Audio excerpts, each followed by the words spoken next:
નમસ્તે વિદ્યાર્થી મિત્રો, નોબલ સ્કૂલ ગ્રુપની ઓનલાઈન એજ્યુકેશનમાં હું આપ સર્વનું હાર્દિક સ્વાગત કરું છું। આજે આપણે ધોરણ 6 આપણો વિષય છે વિજ્ઞાન। એમાં આપણા ચેપ્ટરનું નામ છે વસ્તુઓના જૂથ બનાવો। એમાં આની પહેલાંના લેક્ચરમાં આપણે દ્રવ્ય અને અદ્રાવ્ય વિશે વાત કરી હતી। તો દ્રવ્યો કોને કહેવાય? જે પાણીમાં દ્રશ્ય એટલે કે ઓગળી જાય એને શું કહેવાય? દ્રાવ્ય। અને જે પાણીમાં ઓગળતું નથી એને આપણે શું કહીએ છીએ? અદ્રાવ્ય કહીએ છીએ। આજે આપણે શું જોવાનું છે એની જ એક પ્રવૃત્તિ કરવાની છે, પ્રવૃત્તિ નંબર 5।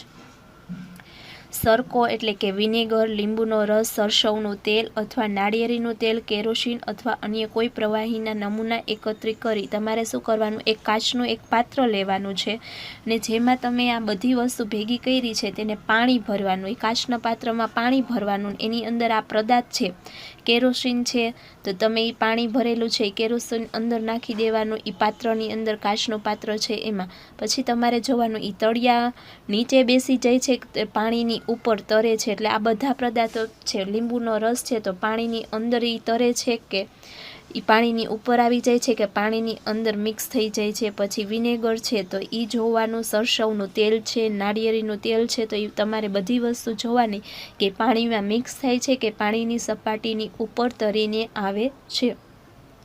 એ નોંધ તમારે શેમાં કરવાની છે? તો કે કોષ્ટક 4.4 છે એમાં કેટલાક સામાન્ય પ્રવાહીની પાણીમાં દ્રાવ્યતા છે કે નહીં, એટલે કે પાણીમાં એ ઓગળી જાય છે કે નહીં। સરકો છે તો વિનેગર એટલે કે સારી રીતે મિશ્રિત થઈ જાય છે।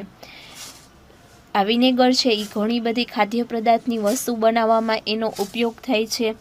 લીંબુનો રસ છે તો આપણે પાણીમાં નાખી તો એ શું થઈ જાય? તરત મિશ્રિત થઈ જાય કે નહીં। પાણીની અંદર તમે લીંબુ નાખો તો શું થઈ જાય? તમે પાણી અને લીંબુને ઓળખી શકો કે આમાં લીંબુ કયું છે અને પાણી કયું છે, અલગ પછી પાડી શકતા નથી। રાઈનું તેલ છે તો આપણે કોઈ પણ પાણીમાં તેલ નાખી તો શું થઈ જાય? પાણીની સપાટી ઉપર એ આવી જાય, એટલે કે એ મિશ્રિત થતું નથી। નાળિયેરીનું તેલ છે તો એ પણ શું થાય? આપણે પાણીની અંદર નાખશું તો શું થાય? પાણીની ઉપર એ તરી આવે છે। અને કેરોસીન છે તો કેરોસીન તમે નાખશો પાણીની અંદર તો એ પણ શું થાય છે? તો કે મિશ્રિત થતું નથી પાણીમાં। તમે જો એ નીચે જોઈ શકો છો કે જો કેટલાક પ્રવાહી પાણીમાં સારી રીતે મિશ્રિત થાય છે અને બીજું શું છે તો કે કેટલાક મિશ્રિત થતા નથી।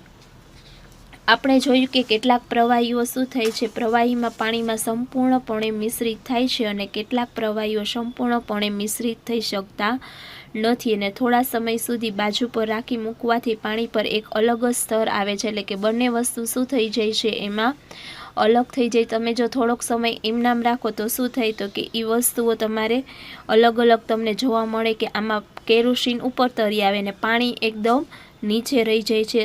કેટલાક વાયુ પાણીમાં દ્રાવ્ય છે જ્યારે કેટલાક વાયુ પાણીમાં દ્રાવ્ય નથી। સામાન્ય રીતે કેટલાક વાયુઓ પાણીમાં થોડી માત્રામાં દ્રાવ્ય થયેલા હોય છે।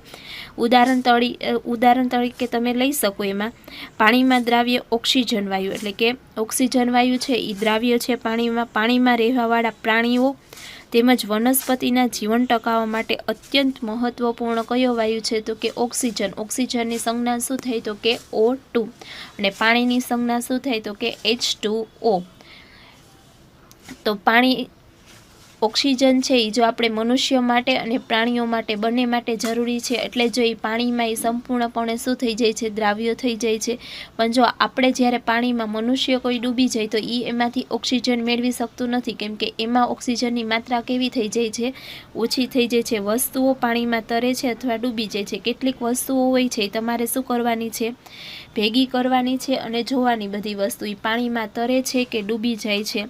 તો જો એટલે કે હળવી વસ્તુ હોય એ પાણીમાં તરે છે અને બીજી વસ્તુ ભારે વસ્તુ હશે એ શું થઈ જાય છે? પાણીમાં ડૂબી જાય। દાખલા તરીકે પાણો છે તો પાણો જ એ તમે નાખો તો શું થઈ જાય? એ પાણીમાં ડૂબી જશે। અને બીજી વસ્તુ છે તમે કોઈ એવા પાંદડા નાખશો, પર્ણો નાખશો તો એ શું થઈ જાય છે? પાણી ઉપર તરે છે। એટલે હલકી વસ્તુ તરે છે ને ભારે વસ્તુ શું થઈ જાય છે? પાણીની અંદર ડૂબી જાય છે। પારદર્શકતા એટલે કે શું? તમે જે પદાર્થ લીધો હોય એની આરપાર, દાખલા તરીકે કોઈ કાચ છે એની આરપાર તમે જોઈ શકતા હોય તો એને પારદર્શકતા કહેવાય।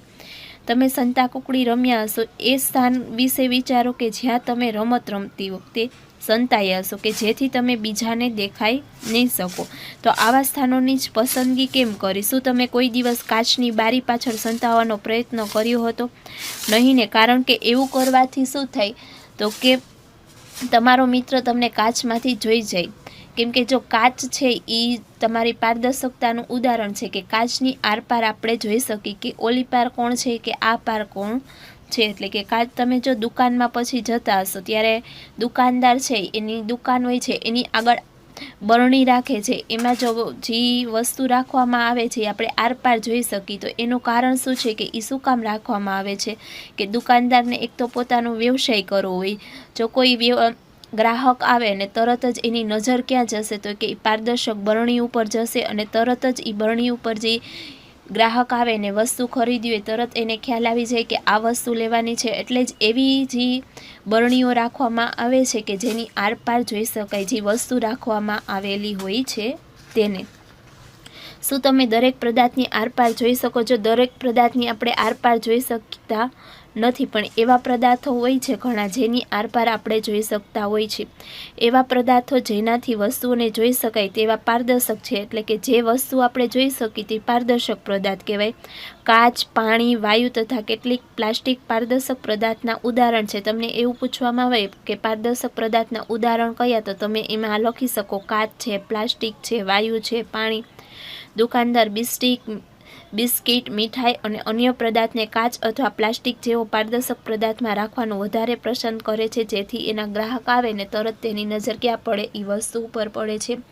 એનાથી ઉલટું કેટલાક એવા પણ પદાર્થ છે જેની આરપાર તમે જોઈ શકતા નથી. તો તેવા પદાર્થને શું કહી શકાય તો કે અપારદર્શક પદાર્થ. તમને પારદર્શક અને અપારદર્શક વિશે હવે જો ખ્યાલ આવ્યો હશે કે પારદર્શકોને કહેવાય જેની આરપાર જોઈ શકાય ઈ, ને અપારદર્શકોને કહેવાય જેની આરપાર જોઈ શકાતું નથી તે. હવે પ્રવૃત્તિ નંબર 6 છે, એમાં તમારે શું કરવાનું છે કે એક કાગળની શીટ લઈને તેની આરપાર બલ્બ શું કરવાનો છે? પ્રકાશિત કરો. તમારું અવલોકન નોંધો. કાગળની શીટની વચ્ચે 2 થી 3 ટીપા તેલના લઈ કાગળની શીટ પર ફેલાવી દો. હવે કાગળના જે ભાગ ઉપર તેલ ફેલાવો છો તેમાંથી પ્રકાશિત બલ્બ જુઓ. શું તમે ધ્યાન આવ્યું કે બલ્બ પહેલાં કરતાં વધારે સારી રીતે દેખાય છે? પરંતુ શું તમે આ ચીકણા કાગળની આરપાર પ્રત્યેક વસ્તુને સ્પષ્ટ જોઈ શકો? કદાચ નહીં. જો આપણે બલ્બ પ્રકાશિત કરી તો એ જોઈ શકાય છે, પણ બીજી ઘણી વસ્તુ હોય છે એ જોઈ શકાતી નથી. જેનો ઉપયોગ આપણે ખાદ્ય પદાર્થમાં ચરબીના પરીક્ષણ કરવા માટે થયો હતો. જો જેનાથી વસ્તુને જોઈ શકાય પરંતુ સ્પષ્ટ નહીં તેને શું કહેવાય? પારભાષક. એટલે કે જે વસ્તુ આપણે સ્પષ્ટ જોઈ શકતા હોય તો એને પારભાષક કહેવાય. શું તમે પારભાષક પદાર્થના અન્ય ઉદાહરણો વિશે વિચારી શકો કે જેની આરપાર તમે સ્પષ્ટ જોઈ શકતા હોય? આમ આપણે જો તમે એક પ્રવૃત્તિ તમારી ટેક્સ્ટબુકમાં આપેલી છે, તમારી હાથની હથેળી હોય એની અંદર ટોર્ચ લઈને તમારે શું કરવાનું છે? એને પ્રકાશિત કરવાની. તો એની આરપાર એ પ્રકાશ તમે જોઈ શકો છો કે નહીં? જો જોઈ શકાય તો એને શું કહેવાય? પારદર્શક કહેવાય. પહેલી સૂચન કરે છે કે કોઈ અંધારી જગ્યાએ ટોર્ચના કાચને તમારી હાથ વડે ઢાંકો અને ટોર્ચની સ્વિચ ચાલુ કરીને હથેળીની બીજી બાજુ અવલોકન કરો. તે એ જાણવા માંગે છે કે શું તમારી હથેળી અપારદર્શક છે કે પારદર્શક? જેની આરપાર જોઈ શકાય એ પારદર્શક અને જેની આરપાર જોઈ શકાતું નથી એને શું કહી શકાય? અપારદર્શક કહી શકાય છે. જો આવા તમે ઘણા પારદર્શક અને અપારદર્શકના ઉદાહરણો લઈ શકો. પદાર્થની જૂથની વહેંચણી તેવાને ગુણની સમાનતાઓ અથવા ભિન્નતાઓને આધારે. એટલે આપણે પદાર્થની જે જૂથની પદાર્થના ગુણધર્મો તો એમાં આપણે જોઈ ગયા કે પદાર્થની અલગ અલગ વેચવાથી શું થાય? પદાર્થના ગુણધર્મો નક્કી થાય, એના જૂથના ગુણધર્મો નક્કી થાય છે. જો આપણે આ પાઠમાં શું જોયું તો કે દ્રાવ્યો, અદ્રાવ્યો, પદાર્થના ગુણધર્મો, સખતપણું, આ બધા વિશે જો તમને પ્રશ્ન પૂછવામાં આવે તો હવે તમને ખ્યાલ આવી જાય કે દ્રાવ્ય કોને કહેવાય, અદ્રાવ્ય કોને કહેવાય, પારદર્શક કોને કહેવાય, અપારદર્શક કોને કહેવાય. વિદ્યાર્થી મિત્રો, અહીંયા આપણો પાઠ છે એ પૂરો થાય છે. આના પછીના લેક્ચરમાં બીજો પાઠ. Thank you.